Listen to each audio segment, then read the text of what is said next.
RE7 Soccer Show. Yeah, I think a lot of us are also still surprised that you left Stellenbosch after winning the league with them, and then joining Ajax Cape Town. What do you think was the decision that you made to come to Ajax and not join Stellenbosch in the Premier League? I was on loan to Stellenbosch, so by the time we finished playing the league, my contract with them was done. I had to go back to Vets because I had a contract with Vets.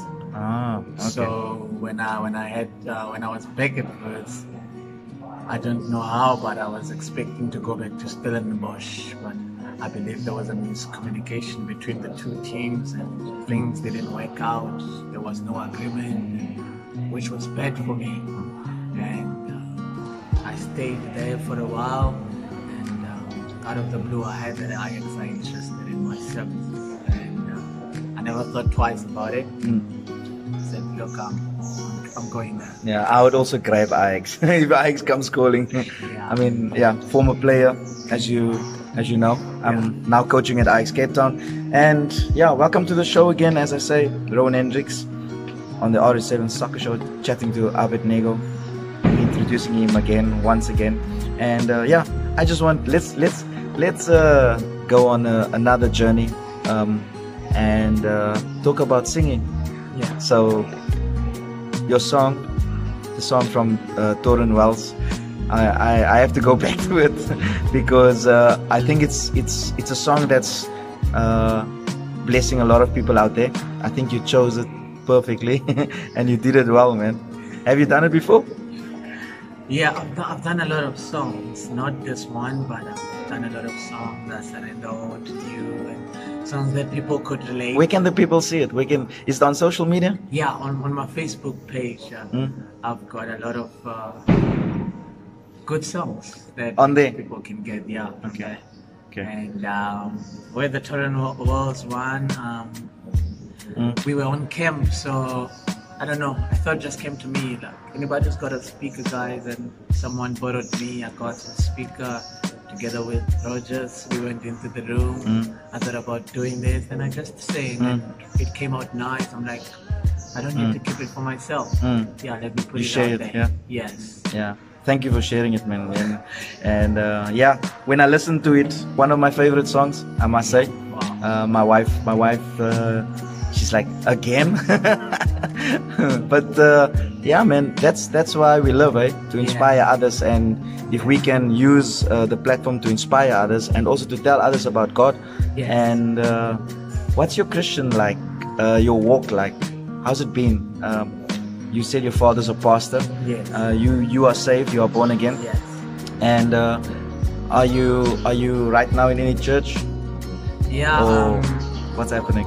I'm with CLC right now, and just to tell you a bit about my Christian walk. Yeah, that's what we want. That's yes. what we want to hear. Please, tell us. Like I said, my dad is a preacher, and so you could tell that we are a Christian family. But the funny thing is that I grew up not liking church. I hated the fact that I'm a preacher's kid. Like it was boring, and I just did not get it. You understand?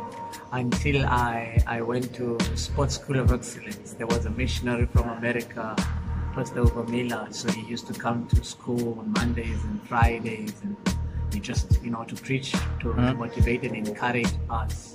And all of a sudden, I just caught fire, Christ. Christ got a hold of me, and I went back home. They said, "Hey, you're not the same anymore. What's happening?" Yeah, and that's how I met Christ. And nice. Yeah, because people automatically think that when you are from a Christian family, it's automatically, it happens. Yeah, you've got to walk the walk. But Christianity is a personal thing. Yeah, it's a relationship. Yeah. I like it. Yeah. The other thing I wanted to ask was, I'm sure the viewers would love to know: is Abednigo still single, or is he Is he married? Does he have kids? What's his plans? His future plans? Yeah, when I was at Stellenbosch last season, I met my girlfriend who I've been able to be my wife. Amen. Soon. Nice. Faith. Yeah. Amen. Yes, I'm in a relationship, a very serious A one. very serious one. I'm sure she's gonna love hearing that. Yeah, I met her at church as well. At church. Yeah, she's part of the media team. And, that's how we met, and ever since then, you know, we've been together, and things are going well. So, And she's also at COC. yes, she's with Okay, us. nice. Yeah, I met my wife as well, as you know. We've spoken about it. Yeah. Also singing in the choir. Wow. And that's where she caught my eye. So yeah, I think we both have we have stable partners. Wow. I'm sure. I'm speaking in faith again. So no, a strong man needs a strong woman, Yes. and I'm happy you found the one. Amen. Yeah. Let me ask you something. Some spot questions. Yes. Yeah. Your favorite food?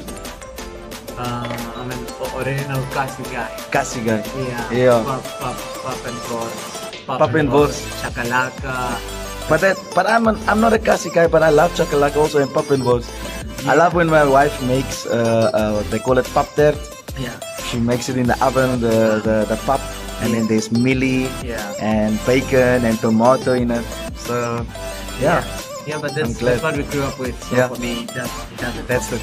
Yeah. Your favorite restaurant? It has to be spread. Spur. Yeah. Since I met my girlfriend, you Huh? know, I used to ask her, where can we go? We always keep ending up spare. We never go at any I hope other- coach is not listening to this. Yeah, so If you- I just ended up falling in love with Spur. If you could cook any meal, what would it be? chicken and rice. Chicken and rice. Fried chicken, baked chicken, Fried chicken. fried. Yeah. Okay, next time we will be coming to you for supper. You cooking. What can I still ask you? Favorite brand? Clothing brand? Yeah, there's plenty, but Nike does it. Nike. Yeah, I prefer Nike. Okay. Yeah, even though I'm wearing Puma right now. Hey. We'll edit it out of it. Yeah, Nike is cool. Yes. Nike. Car brand? Favorite car? I like BMW Which one? X5. X5. Yeah. Yeah. For those who might not, who might be listening, and you can catch it on the YouTube channel as well. The footage will be there. But Abednigo is actually a tall guy. I just realized yesterday. He's actually big. I'm just short. So X5, you'll understand when he says that's his favorite brand Yeah. of car. Favorite holiday destination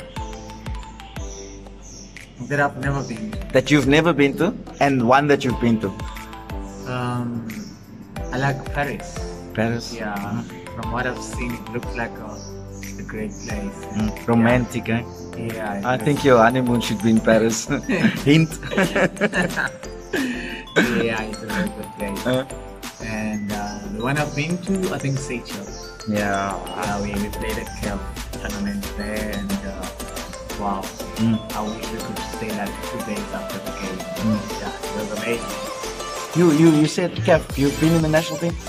So for Yes. those out there who don't know, Yeah, played Kosafa with Bafana and with Stuart Buxton. So that was my first cap, but we played here in South Africa. The cap that I'm talking about was With Wits? Yes, The match. Cap Confederation. Okay. Yes. And how's it being in Africa? I know I'm going a bit off the topic here. No, it's a good experience. Playing in Africa. It's a good experience. The conditions are not the same. With no due respect, but if you take South Africa compared to the other countries, yeah, it's bad. And whenever we went out to play, we had to fight. We had to grind out because the sun is hot. the air's not the same. It's humid. Yeah, so it was always difficult to go there and play. But at the end of the day, when you come back, you take it as something that which is, an amazing experience. Yeah. I'd like to know, Abednigo, you said growing up in Mafeking, you moved to another school with your aunt, and you went to stay at your aunt's place. Yes. From there, you went to School of Excellence. Have you always been working hard? What has been your drive? If you can say, yeah, you've always been a hard worker at football. What's driven you to become this footballer and person that you are today? I think it's a belief that what I have in me is something that which is unique, that which not everybody has. That has been the driving thing. From a young age, I was always told that, Brian, you've got talent. Whenever you play, you look much more different from the other kids. So from that time, I could tell that, you know what, I have something that which is special inside of me, and I have to do something about it. I have to work hard. I have to do what it takes. So that has been the driving thing for me, and because church, God plays a very huge role in my life. Came to CRC, and a lot of messages were being preached, and one that which I could single out the most is where they preached about purpose and passion and purpose. So God has placed the passion in each and every single individual, and He wants us through our passion to fulfill the purpose. So that is powerful, and that's a message that which I carry with me every time. With this passion that which God has placed in my heart, I can fulfill the purpose. I can get Christ to be known more through what I'm doing. Yeah. So that has been the driving thing for me. So, Amen. That's great, man. Have you also? Is there anyone in your family or in your friends or relatives or people that you looked up to that said, "Wow, this person has passed the way for me and made me really believe that I could be a footballer"? Other than your mother, your father, your aunt, which role model is out there for you? I think my dad has to be my role model, and not that he played football. I never saw him play football. People say he played, but I never saw him. I was still young. What makes him my role model is the fact that he's a man of God. I remember from a young age, the guy used to pray in the morning, in the afternoon, at night without getting tired. Did it every day since we were young, and at times I remember when I'm sleeping, and the guy would be around the house or passing through my room praying, and I'm like, it's 12 o'clock. I mean, I'm really, and so some of the prayers are overheard. I'm like, he's talking about me. Wow, that's powerful. Wow. He's been doing it since till today. Amazing. So that kind of consistency, that kind of faith, and that kind of obedience, if it doesn't play a role, I don't know what else is going to play a role in my life. Yeah. So for me, my dad is my son. Nice. Yeah. Nice. It's great to hear. Yeah. Not many kids have the opportunity to have parents, right? That's so supportive, and also parents that is serving God and faithfully, and also understanding that it's not only in their power, and there's a greater work, a greater person out there that has bigger plans for us in our lives. Lastly, before we close this interview, it won't be the last. I just want to know if any youngster is listening to this right now. Yes. Any. Let's do it in a twofold question. The first one is, if any sports person, sport kid out there, aspiring footballer, is listening to this, what advice would you give him to reach the top? My advice, it's very simple. It's to believe in yourself. I think it plays a very huge key role, because if you don't believe in yourself, nobody else is going to believe in yourself, in you. So hard work, you have to work hard, but I don't know how to put it. In order for people to see you, it first starts with yourself. With yourself, yeah. Believe in yourself that you've got what it takes. if you do so, it just shines out to people. Have you had any injury, like any injury where you thought, wow, this is it? And how did you overcome that?